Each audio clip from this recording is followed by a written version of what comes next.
Reason voice நேயர்களுக்கு அன்பான வணக்கங்கள். நான் உங்கள் சினிமுருகன். சம்பவம் ஓஜி சம்பவம் இது தாங்க இப்போ பெரிய வைரலாக பேசிக்கிட்டு இருக்காங்க. என்னென்னா குட் பேட் அக்லி திரைப்படத்தில் இருந்து முதல் பாடல் ஓஜி சம்பவம் அப்படின்ற மாதிரி நம்ம ஜிவி பிரகாஷ்குமார், ப்ரொடக்ஷன் ஹவுஸு, இயக்குனர் எல்லாருமே ட்விட்டரில் சொல்லிட்டாங்க. இந்த பாட்டு எப்படி இருக்கும் அப்படின்ற மாதிரி இவங்க சம்பவம்ன்றாங்களே, அந்தளவுக்கு உண்மையிலே சம்பவம் பண்ணுமா இந்த பாட்டு? ஒரு பாட்டுக்கு இவ்வளோ பெரிய எக்ஸ்பெக்டேஷனா அப்படின்ற மாதிரி பல பேர் கேள்வி கேட்டாங்க. அதுக்கு ஏற்ற மாதிரியே இப்போ சில நிமிடங்களுக்கு முன்னாடி தான் இந்த பாட்டே வெளியாச்சு. வெளியான கொஞ்ச நேரத்துலேயே அஜித் ரசிகர்கள் மத்தியில் பெரிய வரவேற்பு பெற்றிருக்கு. உண்மையாக சொல்லப்போனால் அதில் வரி ஒன்று வரும் பாருங்கள், திரையரங்கம் செதறணும், இவன் பேர் முழுக்க கலக்கட்டும், பொடுசுங்கள்லாம் கதறட்டும் அப்படின்ற மாதிரி வரிகள் எழுதியிருப்பாங்க. இதில் என்ன பொடுசுங்கள்லாம் என்ன கதறட்டும் அப்படின்னா நிறைய விஷயங்கள் இருக்குங்க. ஏன்னா அஜித்தோடைய பவர் என்னன்னு இன்றைக்கி இருக்கிற அந்த பொடுசுங்கன்னு சொல்லுவாங்கள்ல, இந்த சில்வண்டுங்கள், இந்த தற்கூரிகள், இதுங்களாம் இருக்குது பார்த்தீங்களா, இதுங்களாம் அஜித்தோடைய பவர் என்ன அப்படின்றது எங்களுக்கு தெரியாது. சரியா? ஒரு உதாரணத்துக்கு சொல்கிறேன்.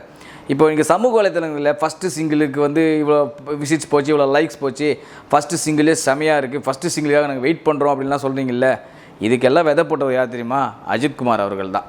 ஏன்னா 2011ஆம் ஆண்டு மங்காத்தா திரைப்படத்துக்கு சிங்கிள் சிடி ஒன்று ரிலீஸ் பண்ணாங்க. விளையாடு மங்காத்தான்ற ஒரு சாங் யுவன் சங்கர் ராஜாவுடைய இசையில் முதலாக இந்த பாடல் சிடி வடிவில் வெளியிடப்படுகிறது அப்படின்ற மாதிரி. அப்போ அந்த கேசட்டோடைய விலை, சிடியோட விலை வெறும் 50 ரூபா.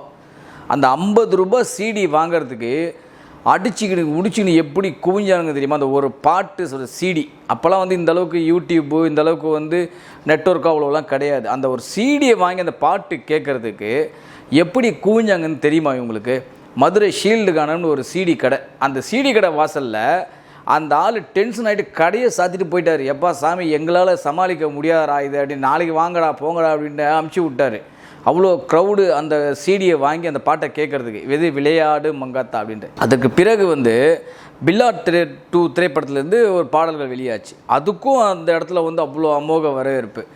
இப்போ நம்ம சொல்லிட்டு இருக்கோம் பாருங்கள், இந்த ஓஜி சம்பவம் பெரிய ஹைப்பு. இதெல்லாம் தல அஜித் அவர்கள் 14 வருடத்துக்கு முன்னாடியே அவர் பெரிய வரவேற்பெல்லாம் கொடுத்துட்டாரு. ஃபஸ்ட்டு சிங்கிள்லாம் அப்பயே கொடுத்துட்டாரு. முதலாக ஒரு பாடல் சிடி வடிவில், அதுவும் ஒரே ஒரு பாட்டை மட்டும் சிடி வடிவில் ரிலீஸ் பண்ண ஒரே படம் எதுனா முதல் படம் மங்காத்தா. கேசட் வடிவில், அதாவது நம்ம தெரிய டேப் ரெக்கார்டரில் கேசட் போட்டு பாட்டு கேட்பேன், ஞாபகம் இருக்குங்களா? ரீவைண்ட் பண்ணுறது, ஃபார்வேர்ட் பண்ணுறதுலாம் இருக்கும் அந்த டேப் ரெக்கார்டில். அந்த மாதிரி ஒரே ஒரு பாட்டு மட்டும் ஒரு கேசட்டில் போட்டு விற்றாங்க. அந்த படம் என்னென்னா லேசா அப்படின்னு ஒரு திரைப்படம். அந்த படத்தில் வர ஒரு பாட்டு மட்டும், ஒரே ஒரு பாட்டு கேசட் மட்டும் விற்றாங்க. அது 19 ரூபா அந்த கேசட் அப்போ விற்கும்போது. இந்த மாதிரிலாம் அவ்வளோ விஷயங்கள் பண்ணியிருக்காரு அஜித் அவர்கள். படங்கள்லாம் பண்ணியிருக்கு, அப்போவே சம்பவம் பண்ணியிருக்காரு. அதெல்லாம் இந்த பொடுசுங்களுக்கு என்ன இதுன்னு எதுவுமே தெரியாது. அதனால தான் இந்த தெளிவாக ஒரு லைனான இந்த பாடலில் வச்சுருக்காங்க, பொடுசுங்கெல்லாம் கதறணுன்ட்டு. ஏன்னா விஷயம் என்னன்னு தெரியாமல், அஜித்துடைய பவர் என்னன்னு தெரியாமல், இந்த சில்வண்டுங்கெல்லாம் உக்காந்துட்டு ஒரு படம் சர்க்கிளில் சந்தித்த உடனே யாரெல்லாம் கேர் பண்ணாங்க, கம்பேர் பண்ணாங்க, இவர் படம்லாம் பீட் பண்ணிச்சு, இவருக்கு போட்டியே கிடையாது அப்படின்ற மாதிரிலாம் பேச ஆரம்பித்தாங்க. ஸோ ஒரு நடிகருடைய விஷயம் என்னென்னா, அவர் என்ன ஸ்டேட்டஸு, என்ன ஸ்டேஜில் இருக்காரோ அந்த ஸ்டேஜ் எந்த காலகட்டத்தில் அவரால் இறங்கவும் முடியாது. அதனால் மற்றவர்கள் ஏதோ ஒரு படம் 1-2 படம் ஓடிச்சுனாங்க அவங்க மேலே வந்துட்டாங்கன்றது அர்த்தம் கிடையாது. இது என்னென்னா, இந்த முதல் பாடல்லையே அஜித் ரசிகர்களை அனல் பறக்க வச்சுருக்காரு, சும்மா தெரிக்க விட்டுருக்காரு ஜிவி பிரகாஷ்குமார் அப்படி தான் சொல்லணும். ஏன்னா ஒரு நடிகனுடைய அந்த பல்ஸை கண்டிப்பாக அவனோட ரசிகன் அவர் எல்லாமே புரிஞ்சுப்பான். அந்த வகையில் இருக்கிற ஒரு இயக்குனர் தான் ஆதிக் ரவிச்சந்திரன் அவர்கள். அதே மாதிரி ஓவர் பில்டப்பப்பா, என் தலைவன் எனக்கு படம் கொடுத்துட்டான்ப்பா, ஓவர் பில்டப்பப்பா, மாசை காட்டுறான் பாருப்பா, 100 பேரை அடிக்கி பறக்க விட்றாரு பாருப்பா தலை அப்படின்ற மாதிரிலாம் சீன்லாம், அந்த மாதிரிலாம் காட்டுறேன்னா அது ஓவர் ஐப்பிடு, அதாவது ஆர்வக்கோள ரசிகராக இருப்பான். பட் அதெல்லாம் இல்லாமல் ஒரு ஆடியன்ஸுக்கு என்ன பிடிக்கும், அஜித்தை எப்படிலாம் காமிக்கணும்னு நினச்சாங்களோ அதெல்லாம் பர்ஃபெக்டாக காட்டியிருப்பாருன்னு தான் தோணுது. இந்த பாட்டுடைய வரிகளை வைத்தே சொல்லுது, அந்த அளவுக்கு தான் அவர் காட்டியிருப்பாண்டு. முக்கியமான விஷயம் என்னென்னா, ஜிவி பிரகாஷ்குமார் கிரீடம் திரைப்படத்துக்கு பிறகு ஜிவி பிரகாஷ்குமார் இசையமைத்திருக்கும் படம் இது. இந்த பாடல் ரொம்ப எதிர்பார்க்கப்பட்டது. என்னடா ஒரு பாட்டுக்கு என்னடா இவ்வளோ ஹைப்பு கொடுக்குறாங்க அப்படின்ட்டு. அந்த அளவுக்கு சம்பவம் பண்ணியிருக்கான்னு கேட்டிங்கன்னா நிச்சயமாக சம்பவம் பண்ணியிருக்குன்னு தான் சொல்லணும். ஏன்னா அந்த அளவுக்கு ரசிகர்களையும் பொதுவான மக்களையும் இந்த பாட்டை ரசிக்க வச்சிருக்கு அப்படின்னே சொல்லலாம். சம்பவம் சம்பவம்னா இப்படி தான் பண்ணணும் அப்படின்றத தெளிவாக புரிஞ்சிருக்காரு ஆதிக் ரவிச்சந்திரன் அவர்கள். இன்னொரு முக்கியமான விஷயத்த சொல்லிடுறேங்க. இன்றைக்கி வந்து ஒரு பாட்டுக்கு வந்து கேட்கறதுக்கு இவ்வளோ ஆர்வமாக இருக்கீங்க, இவ்வளோ ஹைப்பு கொடுத்துட்ருக்கீங்களேன்ட்டு. இதெல்லாம் அஜித் அவர்கள் எத்தனையோ ஆண்டுகளுக்கு முன்னாடி பண்ணிட்டார். ஏன்னா அதான் எனக்கு தெரிஞ்சது ரஜினிகாந்த் படங்களுடைய அந்த சீடியை வாங்க நாளைக்கு சீடி ரிலீஸ் நீங்கள் நைட்டே போய் படுத்து போனுங்க கடையில். அந்த எப்படியாச்சும் கேசட்டை வாங்கிடணும், 10-15 கேசட்லாம் வாங்கிட்டு போகணுங்க. கடைக்காரங்க, வெளியூரில் இருக்க கடைக்காரனுங்க, கேசட் கடை வச்சுருக்கவங்க, அவங்க எல்லாமே அந்த ஹோல்சேல் கடையில் வந்து உட்காந்துருவாங்க. இப்போ ஒரு படையப்பா படத்துடைய ஆடியோ கேசட் வெளியாகுதுன்னு வச்சுக்கலாம், அந்த சிடி கடையில் முன்னாலே வந்து 10 போனுங்க, எனக்கு ஒரு 50 கேசட் வேணும், எனக்கு ஒரு 50 சிடி வேணும் அப்படின்ற மாதிரி. இந்த மாதிரி நிகழ்வுகள்லாம் அடுத்தது யார் பண்ணாங்க, சிடி வெளியில் பண்ணது யாருன்னா திரு அஜித்குமாரோடைய படங்கள் தான். மங்காத்தா திரைப்படம். அதுக்கு முன்னாடி பார்த்திங்கன்னா கண்டுகொண்டேன் ஒரு திரைப்படம். அது எவ்வளோ ஆடியோ சேல் ஆச்சு தெரியுமா? ரெக்கார்ட் பீட் அந்த படத்துடைய ஆடியோ சேல்ஸ் ஆனது. அந்த அளவுக்கு வந்து அத்தனை லட்சம் பேர் வந்து அந்த ஆடியோ கேசட்டை வாங்கி பார்த்தாங்க.